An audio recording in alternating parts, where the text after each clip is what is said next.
Good afternoon, everyone. Welcome to Oxbrookes University and the final in our series of Virtually Their Days from the Faculty of Humanities and Social Sciences. My name's Joe. I'll be presenting today, and I'm joined by four of our esteemed academics who are going to introduce themselves in a moment. And today the focus is on four of our courses: Communication, Media and Culture, History, History of Art and Philosophy. And this is the session where you, for the next half an hour, have the chance to ask your questions to these academics about these courses. You can do that to the right of this screen on the chat function.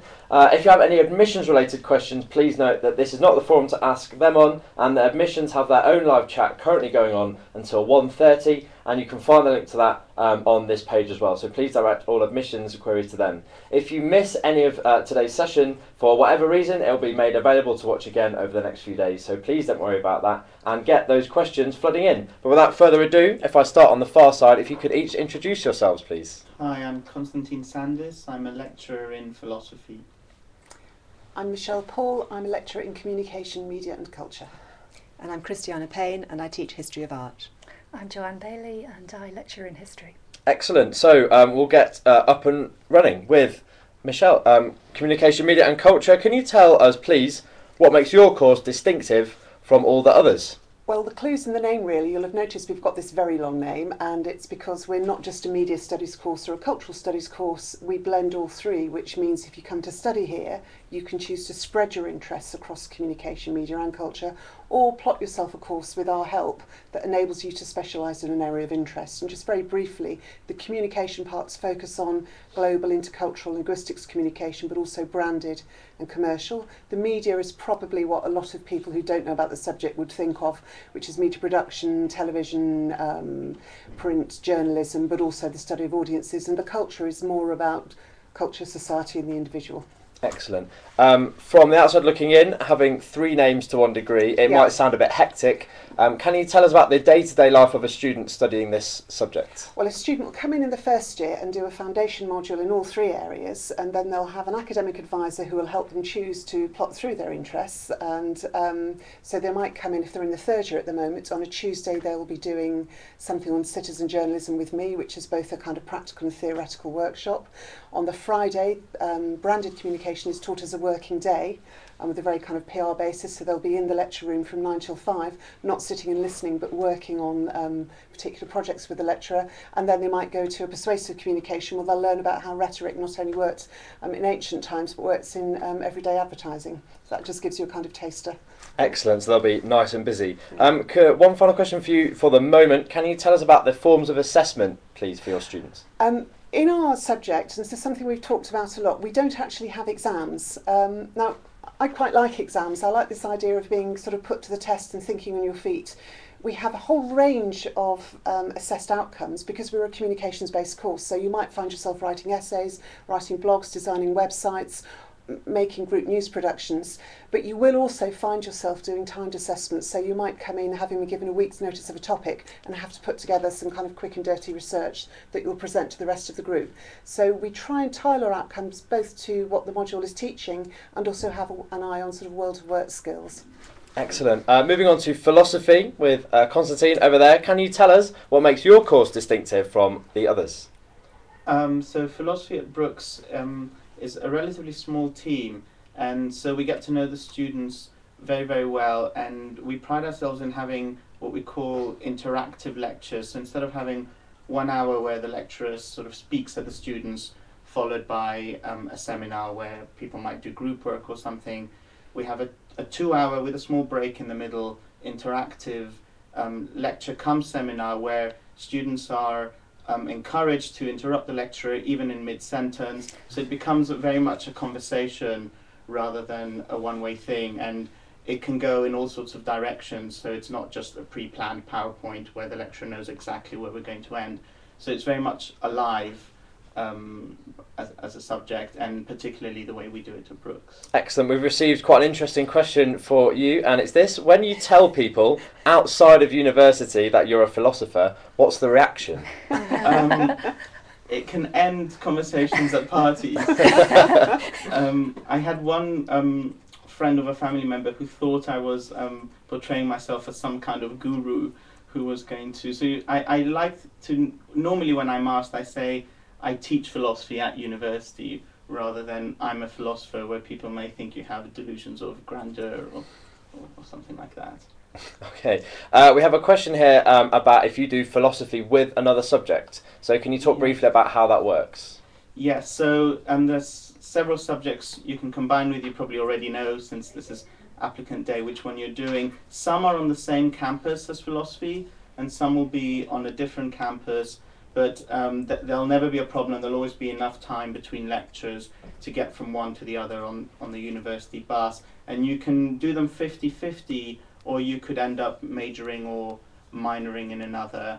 In philosophy, if you're combined honours, we don't demand that you do a dissertation, so it's not compulsory, but you'd need to check with your other field to see if they're the same. You can do one in philosophy should you want, and we'd very much like that. You could also do an interdisciplinary one.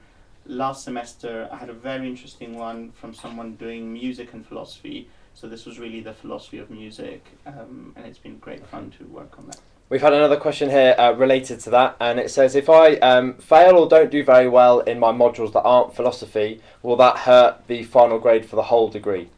I'm afraid it does hurt your final grade. It partly depends whether this is happening in your first year or later. So if you're a combined honours student and you're not doing well in your other field, then it will hurt your overall degree. If you're a single honours philosophy student, but in your first year, as we allow, take some modules in a different field, they won't affect your degree classification, but they will affect your grade point average. Okay, thank you very much. Let's move on to history. Joanne, can you tell us, again, what is the most distinctive thing about studying history at Oxford Brookes? Well, I think what makes history unique at Brookes really is that we do so much research-led teaching. You'll know yourself as a history graduate just how much you are taught by people who are teaching their own expertise, and that really makes for very enthusiastic lectures, and it makes for a more interesting, exciting experience for the students. I also think that what makes Oxford Brookes unique is that you are next to Oxford and you're close to London. So when you come to do your dissertation, you can use the Bodleian Library, you can use archives that are accessible, you know, the big national archives that are accessible in London. So there's a lot of resources available to you at Oxford Brookes as well. Excellent. You mentioned there some of the modules, and history being it's a wide-ranging subject. There's a variety of modules. Yes. Can you tell us what the more popular modules are that students do? We have one very popular module, which is Jack the Ripper in the Victorian Underworld, and that also has a Jack the Ripper tour associated with it, so students can learn lots about ideas and attitudes towards the myth, the legend of Jack the Ripper, and then also associate that with you know a visit to some of the sites. So there's lots of interest in that one.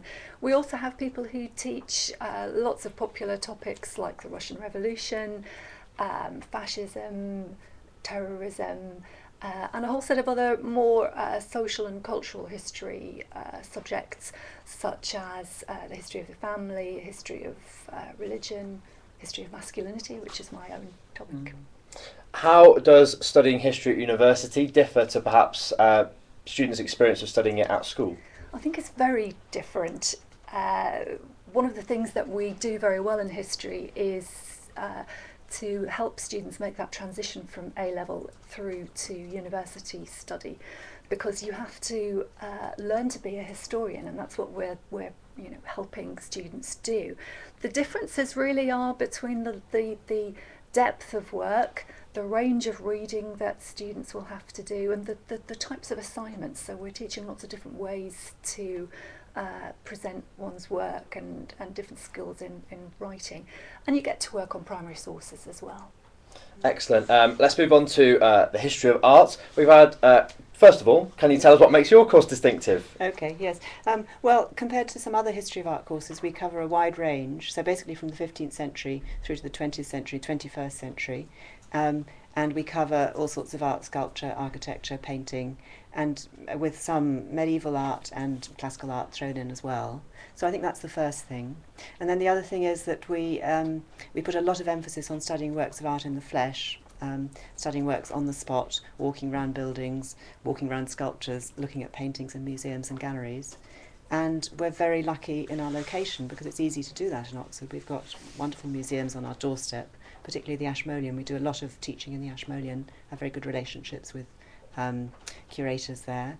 And we also take a lot of trips up to London to see current exhibitions and so on.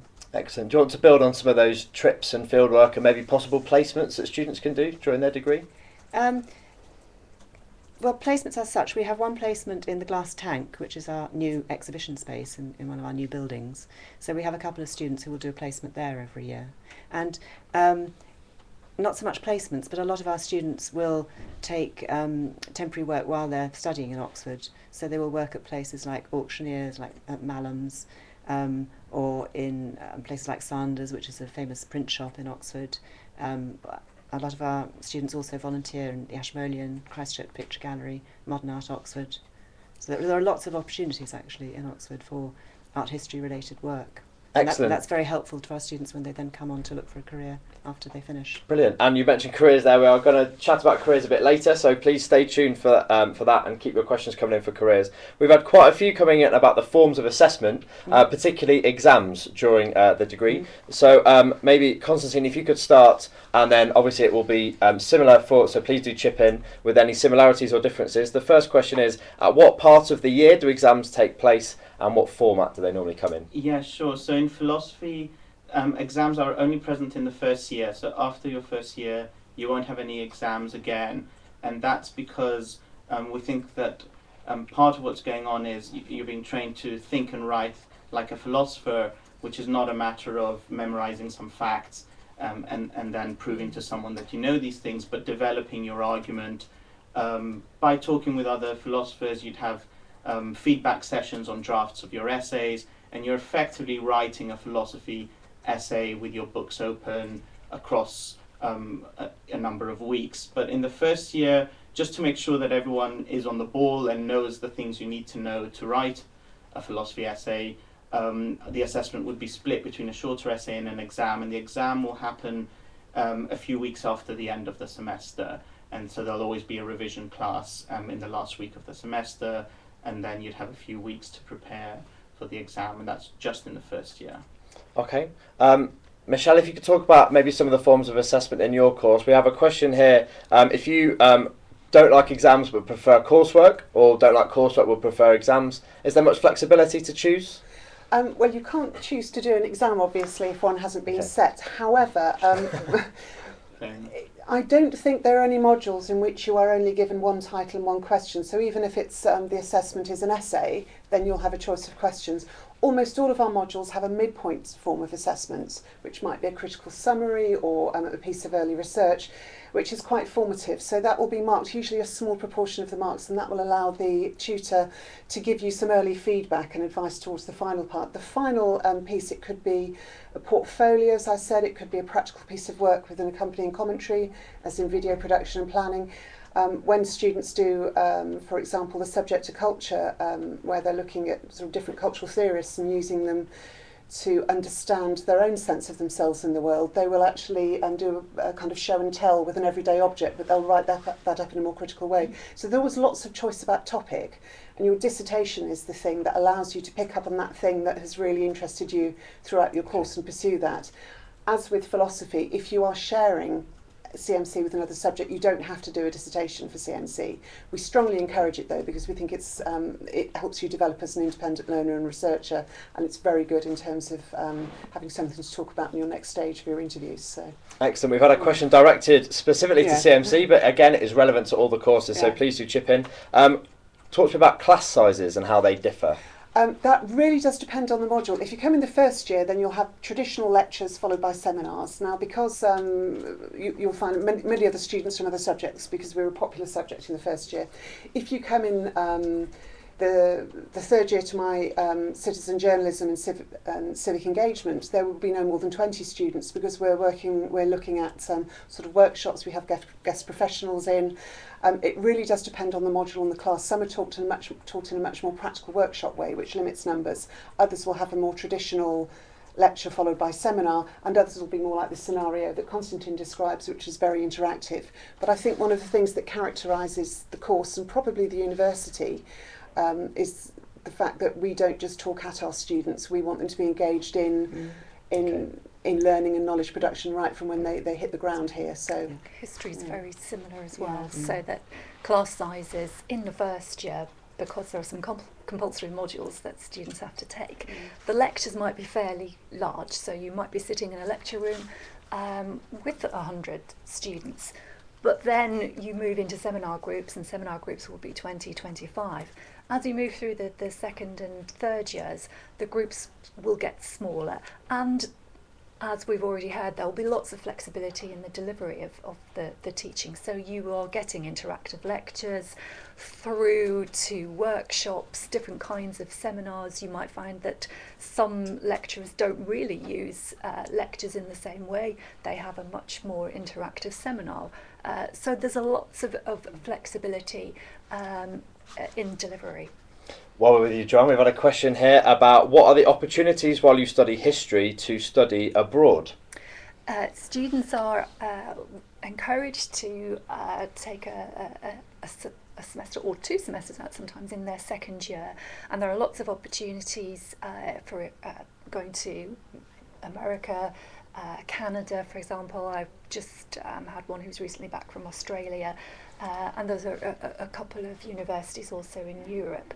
So the students who go on those exchange trips really find that it's exciting, because not only do they get to grips with a different culture, they're also learning history that's, you know, quite different, because it's specific to that place that they're studying at. Excellent. I'm going to open that question up. If students for these other courses would like to study abroad, what are their options? Got a very similar thing in philosophy, so you could go to Australia, California, Europe, and we have particular universities that we have close ties with, so where students have done this before, and we know which modules would fit in with our program here, so that when you come back you don't feel you're missing out. So there's Macquarie in Australia, University State of Florida, University of California, and we also have an Erasmus exchange with some European universities like Tampere in Finland, for example, and sometimes they're accompanied by staff exchanges as well, the Erasmus. Excellent. And it also means, because it is an exchange, so if we send 4 students to Australia, there'll be 4 Australian students coming back, that in your classes you'll have Australian, Norwegian, Latvian. I mean, it's an absolutely wonderful opportunity for them and for us, and I'd say it would be a really strong incentive if I were 18 again for choosing Brookes, would be the opportunity to do that. So. Excellent. Christiana, And we encourage our students also, yes, to go abroad in their second year. A lot of them do go to places like Canada, Australia, USA, but we also have links with universities in Spain and in Italy, which of course are really good for studying history of art. But to go to those universities, they do need to have the language. But then Brookes is very good at providing language teaching, and in fact all students can take an extra module in addition to their 8 modules for no extra charge if it's a language module. Perfect. This is going to seem very streamlined. You've just mentioned the topic of language and a potential language barrier. We've had a couple of questions about being an international student and studying at Oxford Brookes. And one of those questions is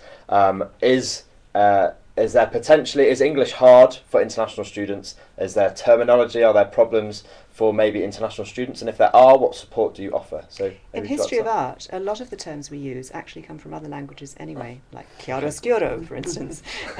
So I think there wouldn't be a problem with particular terminology.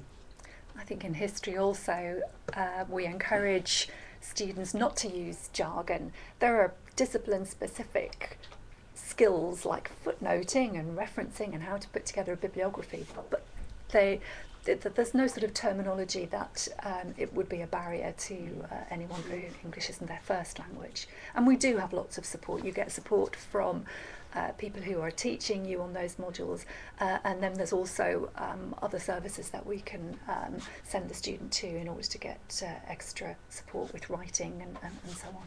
Brilliant. And I know from my time as a student, and I met many students from around the world, and they had a wide range of support available to them, both for the support for their accommodation, for support for their subjects, and also there's a vibrant community of international student societies which allow you to link up with other students on other courses who are from similar parts of the world. So they are thoroughly ingrained into the student life and the student community and are made very comfortable. And it's a privilege really for me as a British student to meet people from all over the world, as you said. It's really good to have them in your modules and just out and about as well. Excellent. Right, we're going to move on now, as time is running away from us slightly, to the issue. Actually, there's one question here, which I'm just going to open up. It's the question you mentioned, the difference between studying at school and studying at university. The question here is, what are the major differences between lessons in sixth form and at university? And do we address all people by their first name? Yes, we do. Yeah. Yes, and also all students address us by our first names, Absolutely. which is very nice and makes for a good, friendly, cooperative atmosphere. And I think that's a really interesting question, and it often comes up on live open days as well. And the answer I often give, and it's not just a trotted out answer, but because I used to be a secondary school teacher in another life back in the 80s, and the difference you notice working in a university is that at schools your curriculum is set by somebody else. The government or an exam board has decided what you learn. Your teachers do amazing things and make really creative choices and help you, but essentially they're not setting the agenda. And at a university, you're coming to a place where that knowledge is made and you're constantly involved in the creation. And as Joanne said, we're all research active. So what we research, we're passing on to you, and you are in turn feeding back on it and getting more and more engaged in that process. And I think that just lends a very different energy to it. Students are more independent, they're more inquiring, they realise very quickly there isn't a right answer. They've got to produce a viable response instead. There's a lot more freedom to question Yeah. things, including the lecturers. Yes. Yeah. I'd echo that sentiment as a student of myself. The big change between school and university, like you said, is that teachers at school are in many ways sort of confined to a syllabus, and that may not necessarily be their favourite subject to teach or the one that they're best at, but the passion that the history lecturers had for the modules they were teaching, because it's their own current research, really made it far more enjoyable and far easier to engage with it. So that's a big factor. We've had a question for philosophy, very quick one, just about class sizes. Yes, so like with the other subjects, the first year class sizes are bigger than the others. Some of our modules are popular with students doing other subjects. Some are compulsory as well. But again, you're talking about maybe 80 people or something per lecture in the first year. By your second year, most will be around 25, 30, and by your third year, they're getting even smaller. And so yes, in the first year, we will have some seminar groups for the really large, popular ones like Introduction to Philosophy. And the lecturing style will change as you go into your second year and third year, where by the end you have a very kind of intimate environment. Okay. Excellent. Christiana, we've had a question for the format of the course in History of Art. How practical does it get? Oh, well, that's an interesting one, because we're just introducing a new module, which is called Curatorial Practice, which is going to be quite practical. It'll be taught for the first time next semester. We're very excited about it, because it's something very new for us. We're doing it in conjunction with tutors from Fine Art, and also with our curator of the Glass Tank Gallery here. And so for that one, students are going to actually get together in groups and think of ideas for exhibitions, and then they're going to work towards a virtual exhibition which will be expressed through a poster which will be exhibited in the Glass Tank Gallery. And so the assessment for that is going to be very different from what we usually have. Students will be writing a review of a current exhibition, will be making visits down to museums in Oxford and to current exhibitions going on down there, and they will be giving group presentations on their virtual exhibition. Brilliant. Michelle, can I ask the same question about your course, please? How practical does your course get? Well, we're not a media production course, but we have modules, both offered within ourselves and with courses in similar areas, where you can pick up practical options. So within ourselves, we offer modules on news production, on web design, on citizen journalism, but you can also do modules on screenwriting, on radio production, on music for film. So if you choose to follow a particular practical bent, you can do that. We also have some very good industry contacts. So, for example, local PR firms will offer taster sessions or working days. We have had mentoring by somebody from Sky News, some students who are interested in journalism or TV presentation. So, as I said, it's not a media production degree, and in some ways that's probably a strength of it, because the media scene, particularly digital media, it changes so quickly that somebody who comes in their first year might find that their knowledge is fairly out of date, but keeping tabs on the industry, offering students opportunities to visit, to hear guest speakers, makes them feel kind of flexible and well prepared, and they have an understanding of the way things are going, as well as the chance to make their own films or documentaries or news programmes or whatever. Excellent. We've had a couple of related questions, and these are for all of you. Maybe we can start with Joanne. It is, obviously, as the students or the applicants are about to leave school and spend a long summer before thinking about coming to university. The questions are, is there anything I can do to get a head start on your course? Is there anything you should recommend I should do over the summer? And the third one, is there anywhere we can get a prescriptive reading list for our first year? So if you'd like to start. Yes, we have a website which gives some of the information about the sort of general reading that students can do.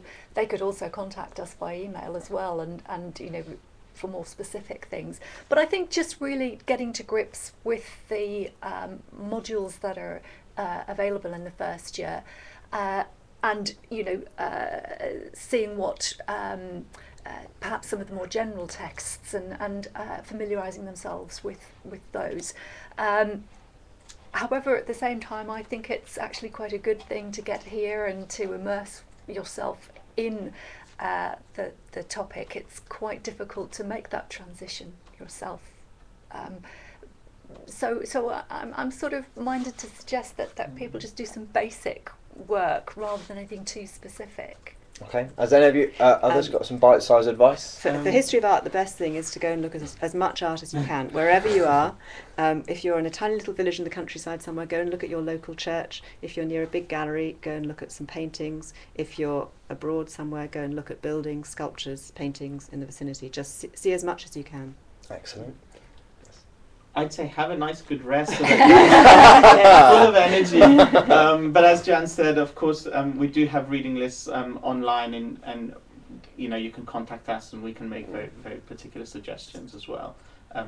Should you be unable to wait until September. Okay. Hard to follow, have fun. Yes, have fun. I would also say on top of that, we will very happily supply you with reading lists for summer reading. But also, I'd say the blogosphere is a great place to get yourself immersed in what are the issues. So you can follow Ofcom on Twitter. I would suggest blogs like Celeb Youth, which has been a big project looking at the relationship between celebrity and youth, or CST, which is critical studies in the television industry. Lots of blogs that you can follow, and it's not just about getting academic information, it's what's going on, what are people interested in the field at the moment, what's keeping people up nights in government, or what are parents worried about, or what are TV producers doing. And I would just say, for anyone interested in history, there's a whole world of blogs out there which are really valuable. Follow us on Twitter, look at you know, our names and get to see what we're doing, which is quite often writing our own blogs as well and recommending others who are, you know, doing cutting edge research. Okay, brilliant. A couple of questions for philosophy that are quite specific, if I can direct these in your direction, please. First of all, how are grades decided in years 2 and 3? Through philosophical intrigue. Most of the work is coursework. There are also oral presentations and a variety of other assessments that aren't exams. We read the work, we have very specific criteria which we inform you of, so you can see what a mark sheet looks like. When you come here, you can see what we're looking for in terms of originality, scholarship, etc. So there are no sort of secret reasons for why, you know, if there's anything we're looking for, you'll know it in advance. In fact, we encourage our students to mark their own work using our assessment criteria, but we also second mark work, and we have external examiners and so on to make sure that there's parity with across both this university and other universities. Excellent. We're having lots of questions coming in. We are going to extend the time a bit further, so hopefully we can answer your question. Please do keep coming in. Keep them coming in. Sorry. A question for all of you. We've spoken about reading lists and materials. Once you get here, how expensive are the books, and will I need to buy lots of them?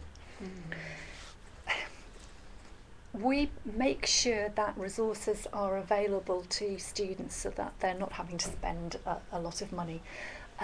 We produce reading lists very often that are quite lengthy. You might look at a reading list and it will be pages long.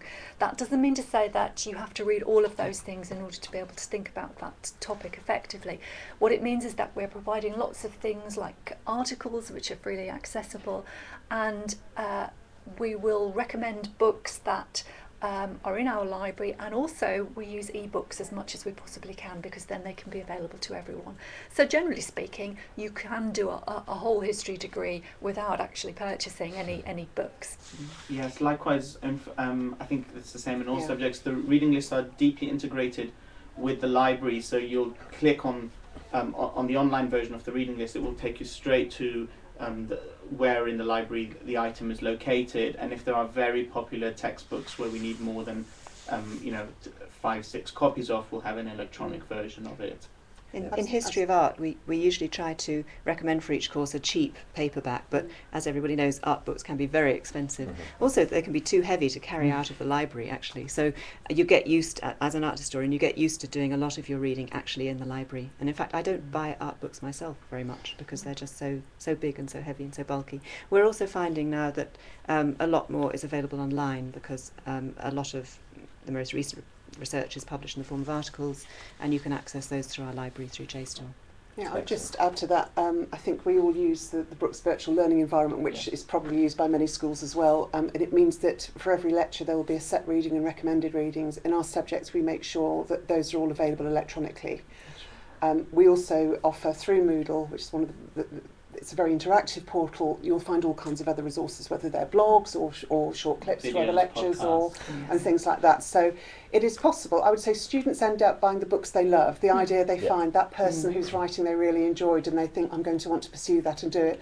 But that becomes then something that you want to do. Almost like it's kind of curating your own collection, really, isn't it, that represents your education. So I think from the student perspective, I'll say two very quick things about things like reading lists and getting books. Number one, the library is excellent, and if you plan ahead, you shouldn't have any problems getting books at all. And number two is that you should see buying some textbooks as an investment. You won't need to keep renewing that loan from the library. And also, you may meet students who are studying history in years below you who may also want to maybe purchase those books off you. So there are ways of getting them off your hands and maybe getting a bit of the money back that you paid for them. We have a question here, which I'm going to open up, but maybe we'll start with Christiana for this one. And the question is, do outside speakers often come to Brooks, and do you have things like conferences and guest lectures? Ooh, that's a nice one. Yes, we do.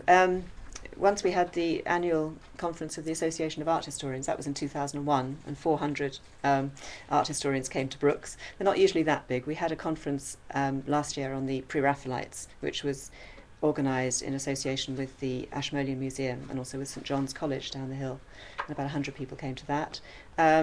We have, at the moment, we have James Hamilton, who's a well-known author who's written a lot about Turner, and he's teaching one of our third-year modules on Turner, Constable and Gainsborough.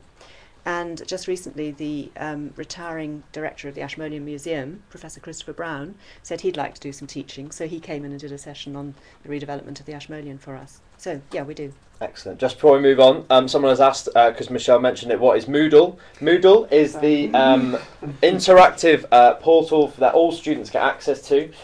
In fact, you'll be able to explain it a lot better than I can. So, Michelle, would you like to explain? Yeah, it's a virtual blackboard, really, but so much more than that. It's the website you go to where you will be able to log into your module. You'll find out what that week's lecture topic is. There'll be a link to the set reading. There'll be suggestions for further readings. There'll be other resources and activities. They also have a forum on it if I want to tell the students anything or draw their attention to a news story or anything like that. It'll all go through Moodle. Most of the time now I'll communicate with whole groups of students via Moodle rather than via email. Can I just quickly say that also I use closed Facebook groups for teaching now, which is a sort of an add-on to Moodle, because students are inevitably more comfortable with Facebook and visit it very often, and that's also where we'll do a lot of our communications and deposit lots of resources. Yeah. And similarly, I submitted a lot of my assignments on Moodle and had them received back marked on Moodle, which saved me printing them off, running to the deadline or whenever it was, which made my life a lot easier. We have just a minute to go, so we're going to ask a quick question. There's one coming. Can we access electronic books from home and in the dorms? You can access them wherever you are with an internet connection. You don't need to leave your room. You can access them in Starbucks, even when you go home over the holidays.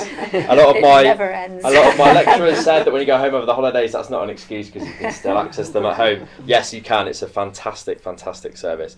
Very quickly, we're just going to talk just for a few seconds each about what you do in terms of careers. So it might seem a long way away for our applicants, but what do you offer in terms of making students more employable?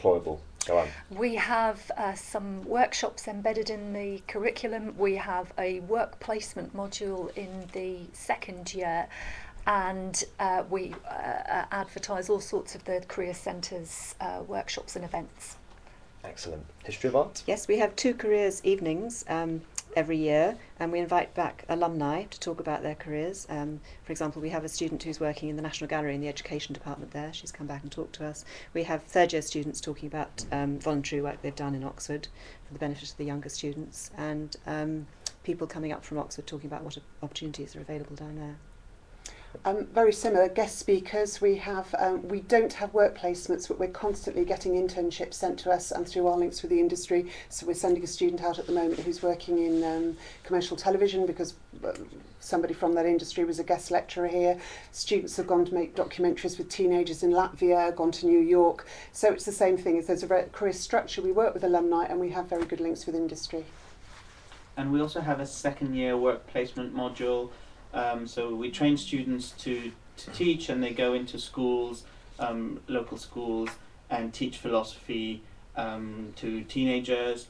And we do a lot of stuff with philosophy in the community. And then in terms of career sessions, apart from the more generic career stuff, we have sessions where we bring in people, not necessarily alumni, though they can be, but people who are doing something with a philosophy degree that you wouldn't expect them to be doing, just to show the breadth of things that philosophy can train you for. Excellent. I'll also add there that the university has a central careers system, careers network, which follows you for your time at university and then for a further 3 years after you graduate, and offers a wide range of support to get you part-time jobs, placements, and then ultimately employment after your degree. So please do go on the careers section of the Brooks website for more information. We are very sorry we've run out of time. If you didn't have your question answered, there are a couple here for philosophy. For example, I'm very sorry about that, but please do email us now. We don't want to overwork you too much. The email address for all of these subjects is history@brooks.ac.uk. So even if it's not about history, you still email that address, history@brooks.ac.uk. Please email those questions to us. Or if you want any more information on any of the topics we covered, like I said at the start, if you missed any of this recording, it will be made available for the next few days. But thank you very much for tuning in. The admissions chat is going on for another 8 minutes or so, so please direct your questions there. We also spoke about reading lists, so if you did want any information concerning reading lists, what you can do over the summer, again, history@brooks.ac.uk. You can also visit our website, brooks.ac.uk. But it's thanks very much to my guests, Joanne, Christiana, Michelle and Constantine, and thank you from me for viewing and for asking questions. We look forward to actually seeing you very soon. Goodbye.